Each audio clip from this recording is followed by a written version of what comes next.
Welcome to the Navratri special episode of the Emerging Lawyer series at the Coffee Conversation Show, powered by the Emerging India Forum, TIF, and a tech partner, Prime Infotech Solution. Theme is Legal Mastery in FinTech and Business. We have with us Ashok Nagarajan, Senior Legal Manager at Upgrad.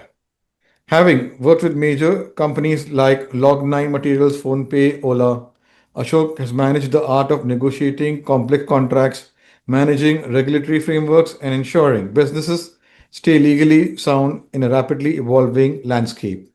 With an LLM in international business law from the University of Manchester and certifications in privacy law and anti money laundering, he brings a global perspective to legal advisory and risk management. Join us as we dive into his career journey, insights into corporate law, future of legal tech, and compliance in the business world. And we also come to know Ashok as a person. So, welcome, Ashok, to this coffee conversation special episode. Thank you for the introduction. Yeah. So, let me explain you. There'll be three rounds: professional, personal, and a surprise rapid fire round where you'll be the hot seat and years of inspiration, legal AI 101, which will be autographed and sent to you. So, for example, line Amir Virani, host at Coffee Conversation, legal tech evangelist at Prime Infotech Solution, author of 15 books. So, my first question, Ashok, you have had an impressive career spanning corporate law, regulatory compliance, and fintech. What inspired you to enter the legal field, and how has the journey been till date? Right. So it's a pretty intriguing story that I have. Right. So I come from a background where my father is an in and out techie, and he's been an IT veteran and purely into technology. But then I mostly grew up with my mom because I come from a family where my dad was mostly busy during my school days. So I got more intrigued into the social sciences, and also in a way probably pursuing the dreams of my mother, because my mom always wanted to be a lawyer, and that's why she did history, right? So she's basically from a history and economics background. So that probably influenced me a little bit. And probably the genes from my mom's side, where she has a few people in her family who are lawyers, right? So that probably had an influence during my upbringing. So I mostly kind of wanted to get into a career in the social sciences. So when it came to about 8th, 9th standard, I was pretty sure I'm not going to do engineering, because I was pretty keen on the history and the economic side of things and social sciences. So by the time I was in the 12th grade, I was pretty sure it would either be economics or law.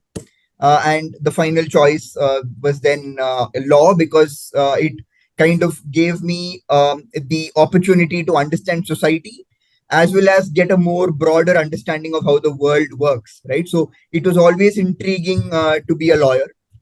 And I started off as a consumer litigation lawyer, where I was primarily helping large corporates fight their consumer disputes. But then uh, during my 1.5 year tenure as a litigating lawyer, I kind of got a self realization that I would be more suitable for a more business setting, because I was more intrigued by the research and the theoretical aspects of law and the conceptual aspects of law. So that's the reason I did my LLM at the University of Manchester, to kind of understand business law and the intersection of business and law. But then as my career progressed, I also got involved in a lot of technology aspects. So it kind of got into things like software and IT, vendor contracts, understanding products, working closely with strategic alliance teams and technology teams. And I was also lucky to work with the CTO of Ola at that time. So we also got to understand the whole transition from on-premise software to cloud, right? And I got the opportunity to negotiate a lot of SaaS contracts in the cloud context, right? So once I got into Ola, it was just no looking back at all, right? So it was just very sure. I was pretty sure that it would only be an in-house counsel, because business and technology is what interested me more. Wow.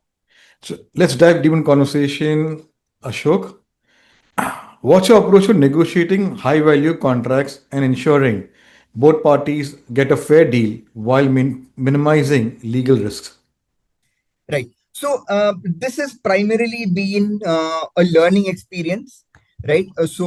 When you look at high value contracts, you're primarily negotiating with parties who are stronger than you, right? So the only approach to follow, rather the simplest approach to follow, is to see which are the battles you want to fight in a contract negotiation, right? So you basically need to sit with business teams, understand what they really want from the deal, and then narrow down to clauses or portions of the contract that are material to protecting business interest. Rather than doing a mechanical redlining of the contract, it's rather better to look at clauses or portions of the contract that you really want to fight for and just focus on those critical aspects, and then have a very organized process where you record risks through a risk metrics document, right? And also sit with your finance folks and product folks and make them understand what are the tricky aspects of the contract. And that's primarily a very good way to save time, because what we've seen is when you try negotiating every clause of a high value contract, it stretches to about 6 months, 8 months, because you're generally in a scenario where the other party you're negotiating with doesn't need you as much as you need them, right? So, for instance, I've had experiences negotiating with the likes of Microsoft or Amazon or even the Tatas for that matter. When you take an approach of redlining each and every portion of the contract, you're basically fighting a losing battle, right? Because in many of these cases, the legal teams don't even come forward from their teams. And it's your legal team that is primarily consuming all its energy and resources. So doing a conventional mechanical redlining of a 25, 30 page contract, or sometimes for the matter 80, 100 page contract, is a losing battle. So you basically need to kind of read contracts more from a business perspective and understand what are the core aspects that your business team needs, and just focus on those aspects. And probably you will save about a couple of months before say your business team can start availing a very important or critical product or a deployment that is absolutely needed. Wow, beautiful. So, Ashok, according to you, what are some of the biggest legal challenges uh, you, you have faced or other legal team face while working on in the industry of clean energy? Right. So, I mean, from a clean energy perspective, see, there are multiple challenges you'll be facing, right? So, from my experience working at Log9 Materials, which was basically a battery assembly company, right? We basically faced the challenge of having to negotiate contracts with cross-border parties, primarily in China or other hostile jurisdictions, or in jurisdictions where they probably don't respect Indians as much, right? So in those cases, what generally happens to Indian um, manufacturers or even companies in the sustainable energy domain is that we depend on raw materials, say from a China, because China controls the entire supply chain, right? Or from a technology aspect, you're primarily depending on the Europeans and primarily the Germans or the Americans, right? So from that perspective, what is happening to Indian businesses is we are getting squeezed, right? So our negotiating power is very limited, right? So it's basically a take it or leave it kind of deals that are mostly happening in the sustainable energy space, because India doesn't have the rare earth or the other building blocks for these products, primarily batteries, if you can take as an example. So what we need to basically have is a more thought process on the policy side as to how we are going to solve these problems. Primarily from a legal perspective, you basically look at legal and policy, and from a business perspective, you're kind of wanting to look at sustainable technologies where you need basically to ensure that in the long term you can build sustainable products without relying on external resources. So the approach that Log9, for instance, tried to take was to develop battery chemistries and cell chemistries that relied lesser on lithium, right? So use alternate cell chemistries where you can use minerals and materials that are available in India, right? Say, for instance, aluminum fuel cells is something that they were looking at developing, right? So it's primarily a very policy driven approach where the government has to probably look at giving more incentives and support to companies in this domain, because it's very hard. Unlike e-commerce or fintech, it's a much longer journey when it comes to developing a deep tech startup in manufacturing or sustainable energy, right? So I basically think that there is not enough work happening on the policy side, which government needs to think about. And on the business front, businesses need to think about how can I develop these products by having lesser reliance on a China or a Taiwan or a US, right? So yeah, that's primarily a multifold approach that we can take in India. Wow, beautiful. Okay. Uh, so while working with clean energy, were you exposed to carbon credits? Carbon credits is pretty much a nascent domain in India. It hasn't developed as much as probably in the US. It's something that we did toy around with, but then the company that I was working for had much bigger priorities at that time compared to carbon credits, because we were in a stage where we wanted to develop the cell technology and get our cell line running and the battery assembly line running and sustainable. So carbon credits is not something that I've dealt in depth, but it's something that we did toy around with a bit. Wow. Okay. So you have let's come to fintech. This industry is evolving, Ashok.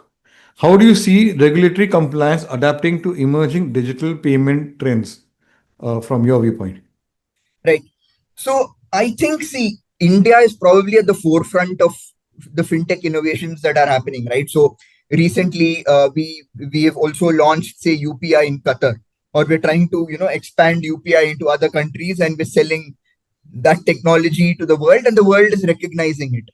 And I basically feel that India is already being a benchmark from a regulatory perspective for many other countries, at least in the Middle East and other developing countries. So I think from a fintech perspective, the regulations are kind of trying to catch up much faster than in other domains. So I think the other domains in India are much slower, but fintech, I think, is probably one of the most proactive fields where regulation is really, setting the benchmark for the world, right? So we are also seeing more frequent changes to regulation to cater to, risks that have been encountered in the past years. So that is basically happening, say, for instance, in the payment aggregation space or in the prepaid payment instruments, right? So we had the payment aggregation regulations being completely revised and was introduced in September of this year again, right? Where there was a complete revamp, and they basically kind of made the KYC norms more stringent, even for, say, a payment aggregator who's providing payment services in the physical domain, right? So I think in the fintech space, there's nothing much to complain in my perspective, because the regulations are kind of catching up, and there are also a lot of stakeholder sessions that keep happening, and RBI is really doing a great job. And probably that's a lesson that other regulators in other domains need to take from the RBI and kind of be more proactive. And from an RBI perspective, I would also say that RBI is also encouraging a lot of innovation, primarily, say, in digital lending, right? And at the same time, covering for risks, etc. So they're kind of creating a distinction between somebody who's a lender and somebody who's providing the technology for lending. So, those kind of innovations are really something that fintech is really kind of setting the benchmark for everybody else. Wow. So, Ashok, you are CIPPE certified in privacy law. With data privacy becoming a major global concern, what key changes should businesses expect in the coming years, especially for India market? Right. So I think what businesses need to probably focus on is to is to focus on something called as privacy by design, right? So basically build in consents into your products itself, right? So something like what many of the Indian solutions are doing currently, right? So for instance, if you want to fetch financial data or you want to fetch any other information from your DigiLocker, etc., the frameworks are very consent based. So I think that is going to be the future, where consent and privacy is going to be inbuilt into your technology, rather than rather than just having a vanilla privacy policy and I accept kind of approach. It's going to move towards a very granular consent driven revolution that's going to happen now. And I think organizations like Product Nation, etc., who are developing these kind of solutions for the government are already thinking about this in terms of how to bring granularity into consent and then embed it into these products, such as the aggregations, right, or even the DigiLocker, right, where you're able to kind of give granular consent for specific data to move out from your DigiLocker, and then you're able to then control your consent even better, right? So I think that's going to be the future. And you also need to focus on aspects about maintaining logs of consent. So there is a real necessity to kind of have more budgets in place to ensure that you're going to be compliant with the DPDP Act, where the rules are still pending, of course. But I think there's going to be a lot of churn that's going to happen on the regulatory front, because even the European Commission is trying to reconsider or revamp the GDPR, because many of the social media companies are kind of pushing back to say that it's really difficult to implement such an express consent based privacy into their products, because you're doing cross selling. You need to be able to sell products to others, or you have basically a lot of third parties and intermediaries who again use portions of your personal data for cross selling, right? So it's become a world where everything has become so interdependent that you need to build in consent into your products rather than have these express consent based complex language approach, because nobody is reading privacy policies anymore, right? So there's just no time, because one of the experiences I've had with most business folks and technology folks is that they don't want additional layers of consent built into their product, because it impacts the customer experience, right? So they want to have fewer layers of consent. So the other approach is to basically build frameworks into your product itself, where if somebody is using a product for a particular purpose, you get granular consent and then move on, right? So I think this is a domain which is going to go through a lot of change, and probably India is already going in the right direction when it comes to granular consent and privacy by design as a concept. Wow. So, Ashok, how is your international business law course from the University of Manchester influence your work in India?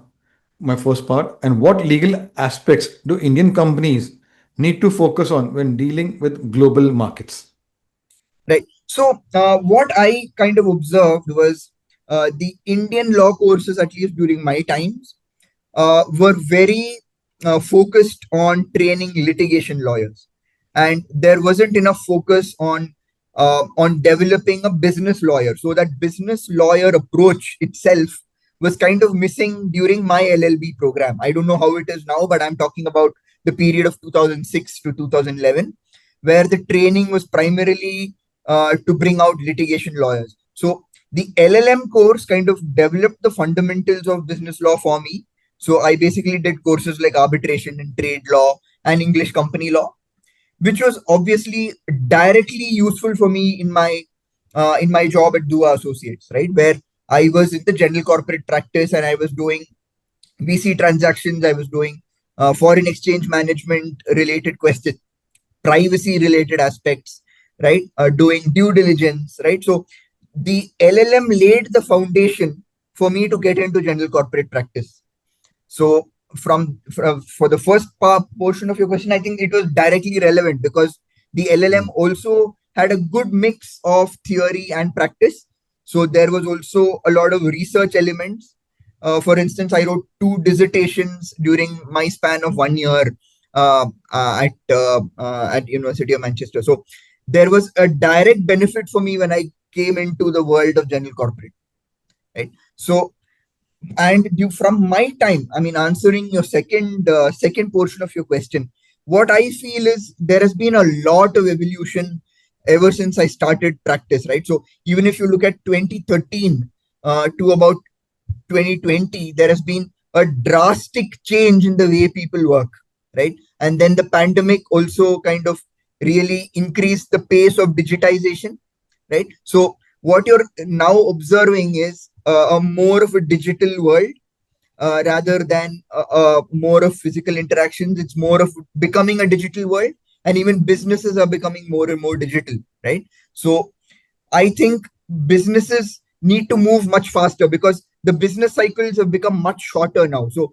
changes are happening in a matter of weeks rather than months or years, which were happening in the past, right? And the disruptions are also much faster. So it's very important that businesses uh, need to basically engage all stakeholders when they're basically building their future, right? A company's future is basically built by good stakeholder management. And you basically need to keep your eyes and ears open because you're facing regulatory challenges, you're facing geopolitical challenges, right? And you're also facing, unsustainable, government policies such as the Trump tariff related aspects. So I think the shocks are coming much faster, especially post pandemic, right? You're seeing wars, you're seeing trade wars, you're seeing conventional wars, right? And you're also seeing the pace of change being much faster. Like for instance, the growth of blockchain, right? And the deployment of blockchain for many of the use cases now, right? So many conventional businesses would also need to change the way they do business, right? So I think the nature of business itself has changed, and business cycles have become much shorter. Companies go through challenges overnight, right? So I think it's become even more important for businesses to keep lawyers in the loop throughout their business cycle and also take lawyers more seriously within an in-house context, right? So Wow. So, Ashok, the legal tech landscape is changing. Do you yes. believe AI and automation will play a major role in legal decision making and contract management?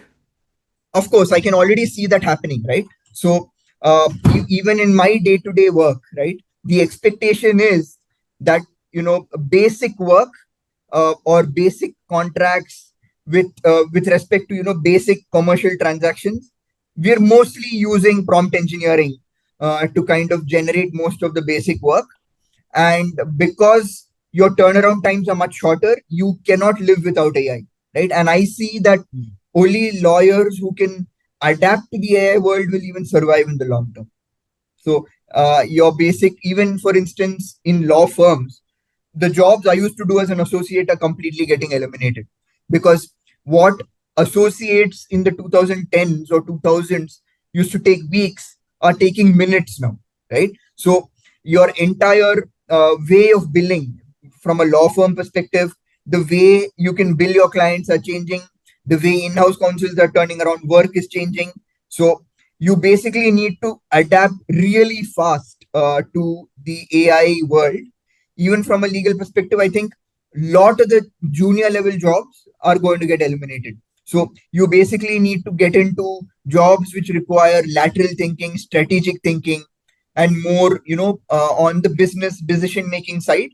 And I can see that happening where recently I read an article on LinkedIn which basically said that there are more lawyers who are taking business roles right now, right? And I think that is going to be the future. If lawyers cannot adapt and become decision makers of tomorrow, you will probably be left behind, right? So I think the nature of a lawyer's job itself will completely change because all your petitions and all your contracts will get drafted by AI. So there isn't much time that you need to consume on that kind of work. So basically, the advice I have for everyone is to become lateral thinkers, be strategic thinkers, right? And probably read on subjects in other domains other than law, so that you're well aware of what's happening in the world and you can advise business as a businessman rather than a lawyer. Wow, beautiful. So let's go to next round and understand Ashok as a person. Tell us about your family and your formative years. Right, right. So I am primarily from a from a middle class family, and my father has been in the technology domain since the early 80s. So I can say he's one of the veterans of the IT industry. He was one of the first few employees of Wipro's IT business. So Mhm. it kind of helped me later on in life when I got into technology law, that I had an engineer at home to kind of make me understand how an operating system works, right? Or how a software works, and how is on-premise different from cloud, right? So it kind of really helped me because he was a technologist. And my mother is mostly has been a homemaker, and she's kind of been with me all through my life in my formative years. And I've been primarily brought up in Bangalore, and studied in Bangalore, and I did my undergrad at Christ College of Law, and then went to do my master's at the University of Manchester, which was a very much a life changing experience, right? So it kind of really changed my perspective on how academics really needs to be done, right? So it's I'm very thankful that my parents also allowed me to do whatever I wanted to do. There was no pressure from home to kind of do engineering or be a doctor, etc. So even though it was an unknown world for my parents, I thought I can take the plunge nonetheless into law, right? So even though there were a lot of challenges initially, I think I've done a reasonable job in terms of doing the right career moves, and I'm also very fortunate to be doing what I love, right? So about 80% of what I do on a day-to-day basis is something that I enjoy doing. So you can't ask for anything more in life. Wow. So beyond the world of contracts and compliance, what are your favorite ways to unwind and relax? I listen to a lot of music, and I'm also a big movie buff. So I, in fact, even have the talent of remembering dialogues. So that's something that I'm really proud of. And I also kind of get involved in some acting and theater during my younger days. So that kind of also has allowed me to appreciate acting and theater, right? So even at least before pandemic, I used to watch theater very often because there's a theater hall very close to my house. So we basically used to go for theater concerts on a regular basis. So my family is very much into music. My parents are more into the Carnatic music. I'm more into the Hindi filmy music and heavy metal. So I also listen to a lot of heavy metal, and I'm very fortunate to have grown up with Iron Maidens and Metallica. So it's always been I've been very fortunate to even attend some of the huge concerts that Metallica has done in India. So yeah, I'm more into the music and film. That's what I do to unwind. Wow. So which is a recent movie which you have watched? So yeah, the recent movies. I mean, I would say some of the good movies I've seen is probably Sitare Zameen Par, because I thought that they had a very different approach to filmmaking itself in terms of taking people with the differently abled people and making them actors, right? And also building a very good storyline and a message, which is very rare these days, right? So you either see outright action films, or you just see comedies once in a while, but you hardly see movies with a message, right? So I think Hmm. Sitare Zameen Par was very good, and I thought in recent times, I think Kesari Part 2 was a reasonably good legal drama, I would say, made out of India, even though nothing close to the legal dramas coming out of Hollywood. But I think Kesari was a pretty good attempt at making a good legal drama, right? And yeah, these are probably some of the movies I can pick from the Indian film industry, which I watched in the recent times. Wow. So my last one is a googly one. Describe Ashok in one line. Um, it's probably something similar to what Bruce Lee has said, right? So I'm very inspired by that line, and I think I'm kind of very inspired by that line. I try to be that way. So Bruce Lee once said, "Be water, my friend." Right. So he basically said, when you put water into a teapot, it becomes the teapot, right? And water can crash, water can be calm. So be water, my friend. So I think that's the approach that we need to take going forward, because of the kind of disruptions that are happening even on a daily basis in the world. I think everyone needs to be inspired by this line, to be as adaptable as possible, and be water and take the shape of what comes your way, right? And I think you can't plan much in life. Even to the youngsters, I would say, how much ever planning you do, uh, life is going to give you, really, really big googlies, as you said, right? So, in fact, that really happened to me as well, right? So, there was a time in about 2015 when I was not sure what my future is going to be, right? And that's when Ola came my way, right? So the job at Ola really changed my life, because I got to work on things that probably nobody has worked on before. So I was working in a domain which had no regulations whatsoever, and that even scared me a bit. But then I think those are the kind of challenges that people need to take, because you can't afford to be in your comfort zone and have security in life anymore, because the more you crave for security, the more in trouble you will be, right? So basically, take risks, take on challenges, take on jobs that probably looks scary in the beginning, right? And as far as you can afford, I mean, most youngsters, depending on their family background, they should try to take risks, right? So if you say have reasonable financial backing in your family, I would recommend that people stick on to litigation for a longer period of time, because people, including me, tend to lose patience in litigation. But now, looking in hindsight, I should have stuck on to litigation for a few more years, because I had that opportunity. So, what I would recommend to youngsters is, if you have the financial backing, please do take risks. Please do take up challenges and jobs which look scary in the beginning. And that will definitely be the best years of your life later on, when you look and basically tell stories to your children later on. Those are going to be the best years of your life. So let's put in the hot seat, the rapid fire round. You go to comfort food. Uh, North Indian, anything Punjabi. Favorite color? Blue. Contracts or compliance? Contracts. You're a morning person or night owl? Morning. I become a morning person now. Okay. Uh, Best piece of advice received? Do what you love doing, and then you will never work another day. Tea or coffee to recharge? Coffee. You did well. And